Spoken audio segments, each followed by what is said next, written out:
Assalamualaikum warahmatullahi wabarakatuh.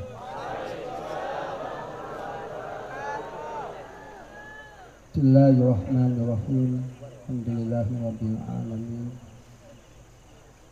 Wassalatu wassalamu ala sayyidina Muhammadin al-fatih lima khuliqa wal khatim lima sabaq.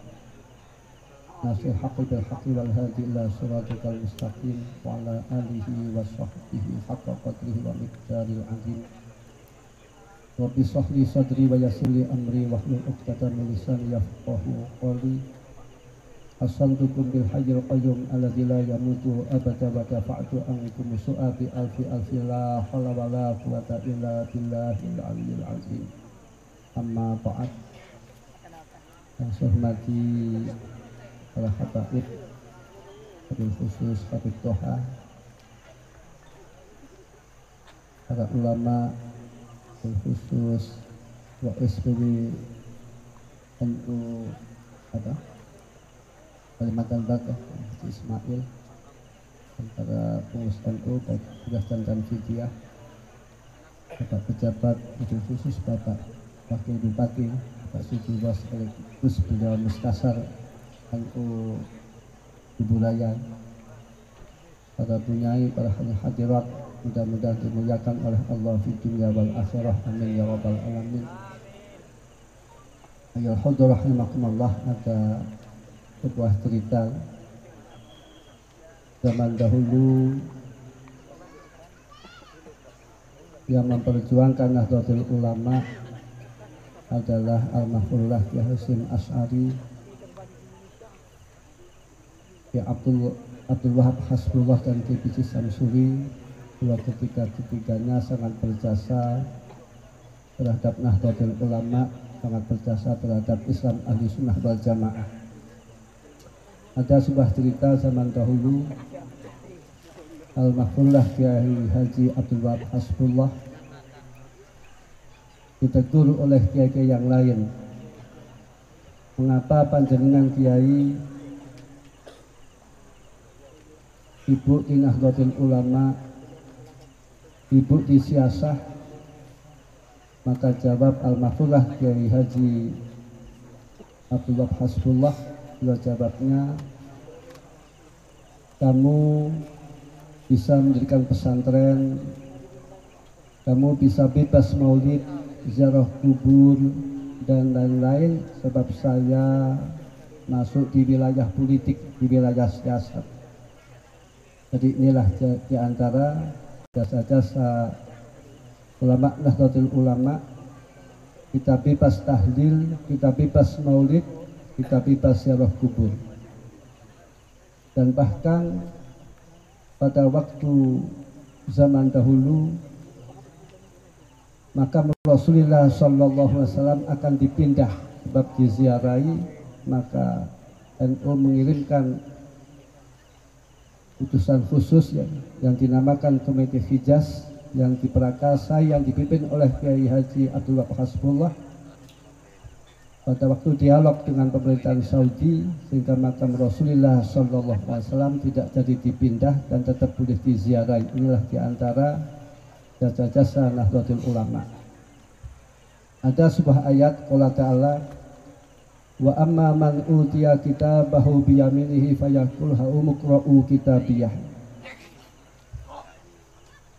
Abdullah bin Abbas, beliau riwayatnya atau sejarahnya selalu menyiapkan sandal Rasulullah Sallallahu Alaihi Wasallam. Lantas oleh Rasulullah,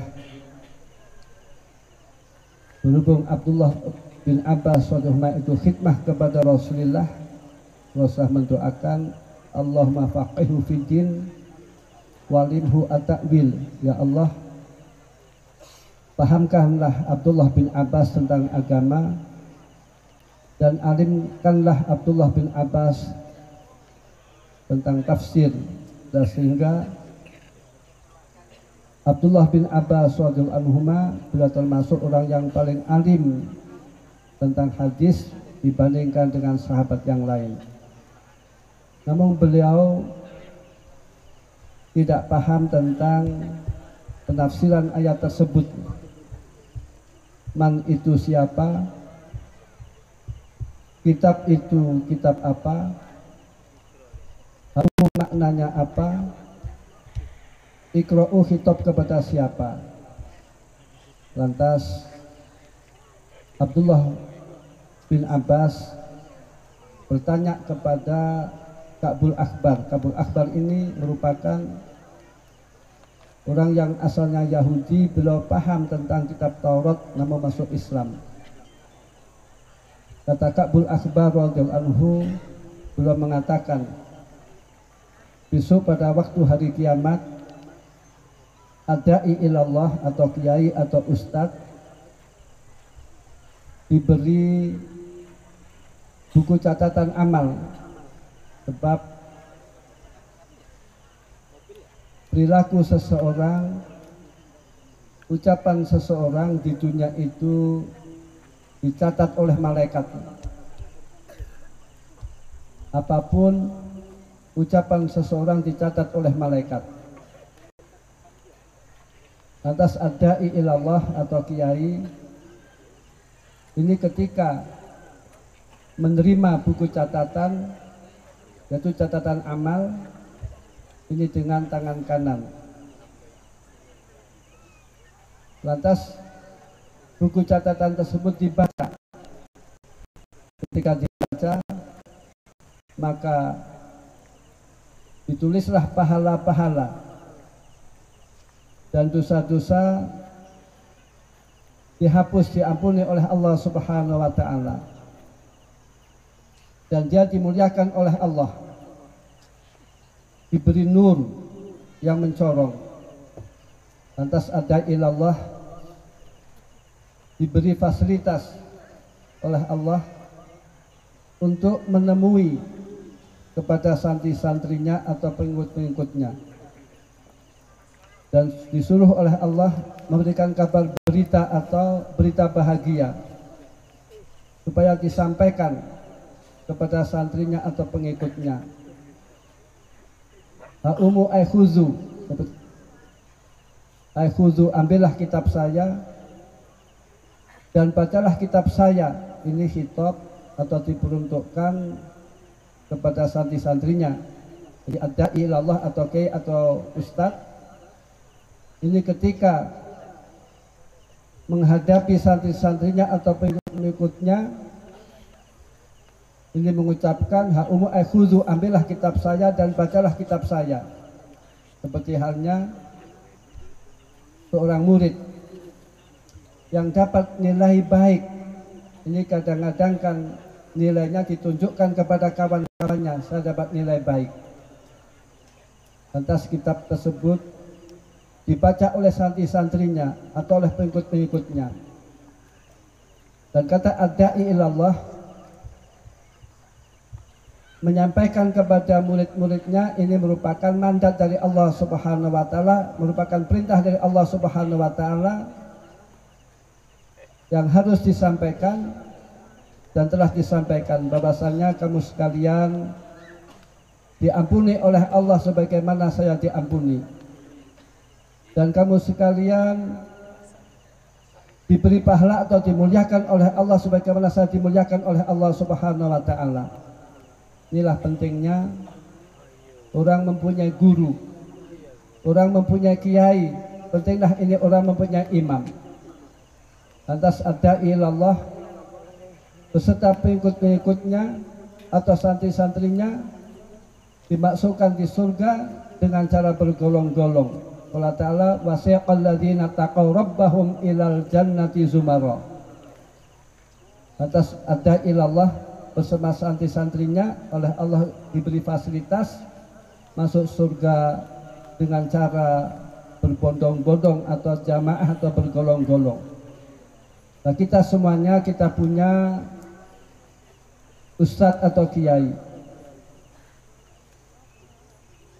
Kita mengaji, kita punya guru-guru kita. Di Nahdlatul Ulama kita mempunyai imam ya, Al-Mahfudh Kiai Muhammad Hasyim Asy'ari. Nanti ditingkatkan lagi kita mempunyai imam yaitu Imam Syafi'i. Di atas lagi kita mempunyai Rasulullah Sallallahu Alaihi Wasallam, maka semuanya ini akan menyafaati kepada kita semuanya. Mudah-mudahan kita masuk surga mendapatkan atau dengan syafaat beliau, amin ya robbal alamin. Inilah pentingnya orang punya guru, inilah pentingnya orang mempunyai kiai, inilah pentingnya orang mempunyai pemimpin atau imam, inilah pentingnya kita banyak berselawat kepada Rasulullah Sallallahu Alaihi Wasallam. Mari berselawat.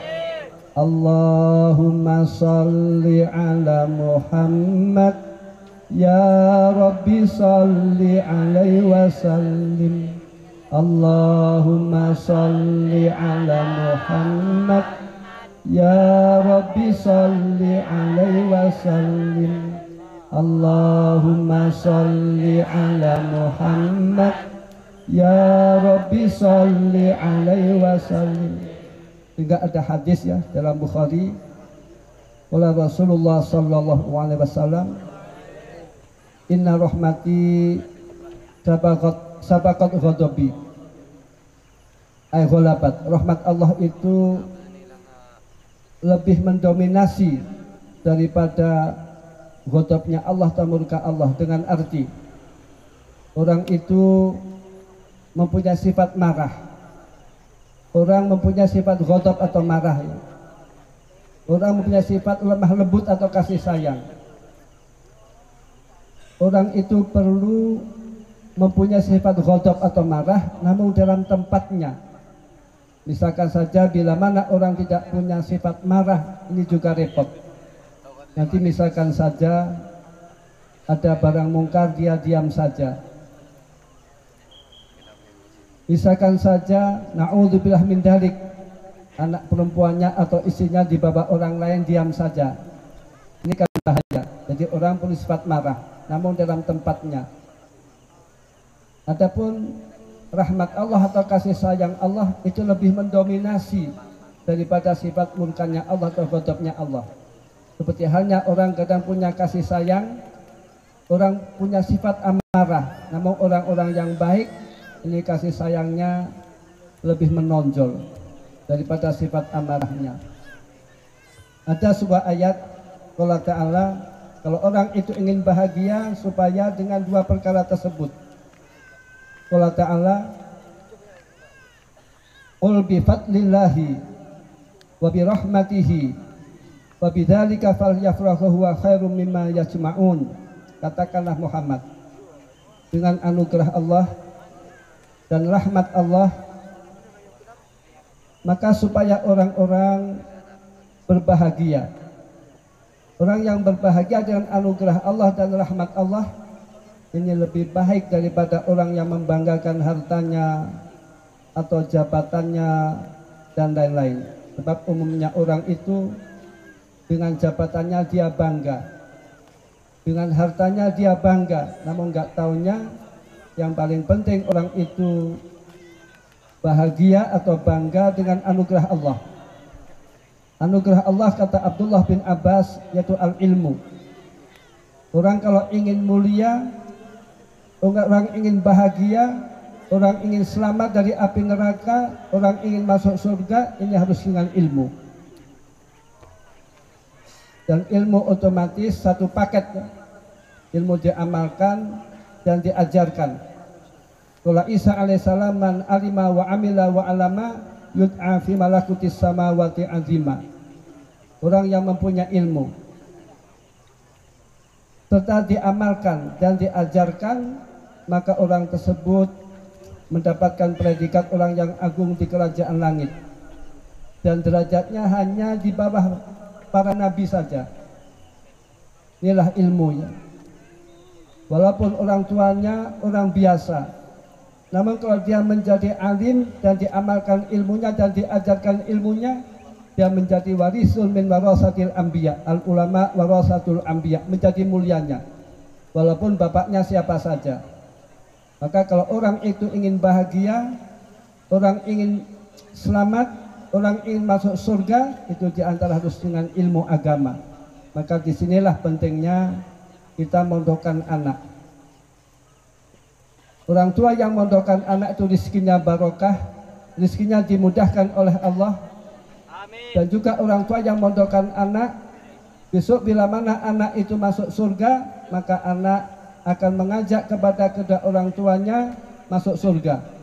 Sebab tiap-tiap orang mukmin besok akan menyafaati. Dan kedua, kalau orang ingin bahagia supaya senang dengan Rasulullah sallallahu alaihi wasallam. Senang dengan Rasulullah yaitu dengan banyak membaca sholawat dan juga memperhatikan atau mengamalkan sunnah-sunnah Rasulullah sallallahu alaihi wasallam. Kata Abdullah bin Mas'ud radhiyallahu anhu, "Lau taraktum sunnata nabiyikum la dhalaltum." Bila mana kamu sekalian meninggalkan sunnah-sunnah Rasul, maka kamu sekalian akan sesat. Jadi artinya orang ingin bahagia, orang ingin selamat, orang ingin masuk surga, ini di samping dengan ilmu itu supaya mahabbah kepada Rasulullah sallallahu alaihi wasallam. Itulah pentingnya kita hadir di majlis sholawat atau baca sholawat. Ini pentingnya di sini, yang mana orang yang paling banyak membaca sholawat, maka orang tersebut akan berhak mendapatkan syafaat Rasulullah sehingga akan dimasukkan di surganya Allah bi syafaati Rasulullah sallallahu alaihi wasallam. Allahumma qina al-jannah wal ya al-ghafar bi rahmatika ya arhamar rahimin. Sekian, al-afwu minkum ihdinas siratal mustaqim. Assalamualaikum warahmatullahi wabarakatuh.